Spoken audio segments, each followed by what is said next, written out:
எல்லாருக்கும் வணக்கம். இன்றைக்கி என்ன பார்க்க போகிறோன்னா பிஸ்பில்லாபாத், அதாவது சாம்பார் சாதம் எப்படி செய்யுதுன்னு பார்க்கலாம்.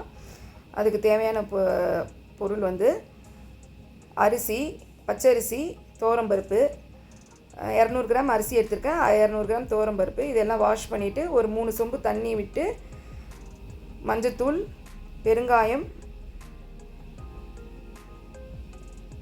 பாதி உப்பு, எண்ணெய் போட்டு மூடிட்டு வெயிட் போட்டுட்டு ஒரு 6-7 விசில் வரணும்.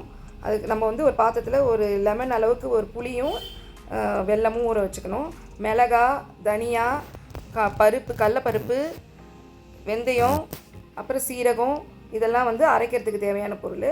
காய் வந்து கேரட், பீன்ஸு, தக்காளி, சாம்பார் வெங்காயம், முருங்கைக்காய், பச்சை பட்டாணி, இதெல்லாம் வறுக்கிற ஐட்டம் காமிச்சல அந்த ஐட்டத்தை எல்லாத்தையும் வறுத்துக்கணும். நல்லா கொஞ்சம் லைட்டாக சிம்மில் வச்சு நல்லா வறுத்து கருவேப்பிலை போட்டு, பெருங்காயம் தூள் தான் போட போகிறேன். அதை ஸ்ட்ரெயிட்டாக நான் மிக்சியில் அப்படியே போட்டு நம்ம அரைச்சிக்கலாம்.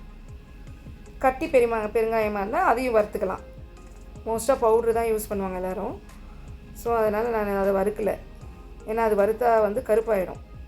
அதெல்லாம் வந்து மிக்சி ஜாரில் போட்டு நம்ம பவுட்ரு இதுதான் நம்ம பிஸ்பில்லாபாத்துக்கு தேவையான மசாலா. இப்போது நம்ம வந்து காயெலாம் இப்போ தாளிக்கணும். காஞ்ச மிளகா, வெந்தயம், சீரகம், இதெல்லாம் நல்லா பொரியணும். நல்லா பொரிஞ்சதுக்கப்புறம் கருவேப்பிலை போட்டுட்டு, கருவேப்பிலை பொரிஞ்சதுக்கப்புறம் நம்ம அரிஞ்சு வச்ச வெங்காயம், தக்காளி, சாம்பார் வெங்காயம், ஒரு தக்காளி நான் அரிஞ்சு வச்சுருக்கேன், ஒரு தக்காளி, ஒரு 10 பீன்ஸு, ஒரு கேரட்டு, ஒரு முருங்கைக்காய், பச்சை பட்டாணி, இதெல்லாம் காயும் சேர்த்து நல்லா வதக்கிட்டு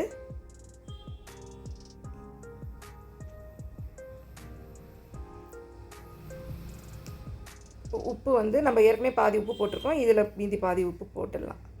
நல்லா வதக்கணும், காய் வேகணும், மூடி வச்சிடலாம். நம்ம வறுத்த மசாலாவை இப்போ அரைச்சிக்கலாம். நல்லா ஃபைனாக அரைக்கணும்.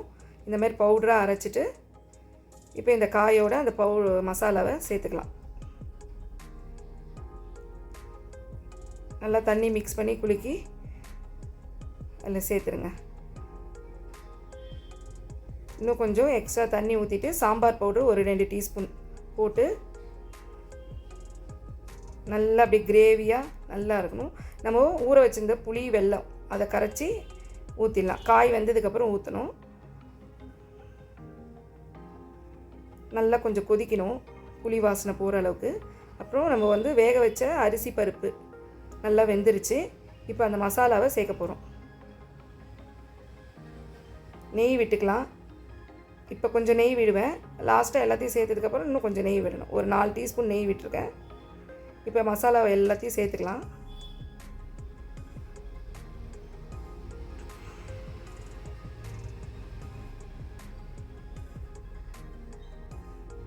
எல்லாம் ஒன்றா மிக்ஸ் பண்ணிவிட்டு அடுப்பை வந்து ஒரு சிம்மில் வச்சுக்கோங்க. அது எல்லாம் இதுவாகட்டும், எல்லாம் ஒன்றா சேரணும்.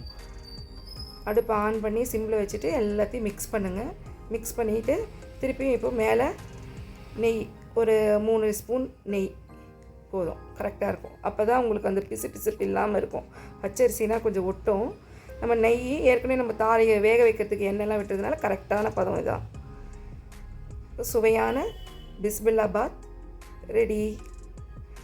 என் சேனலை பார்த்துட்டு சப்ஸ்கிரைப் பண்ணுங்கள், லைக் பண்ணுங்கள், ஷேர் பண்ணுங்கள். நன்றி.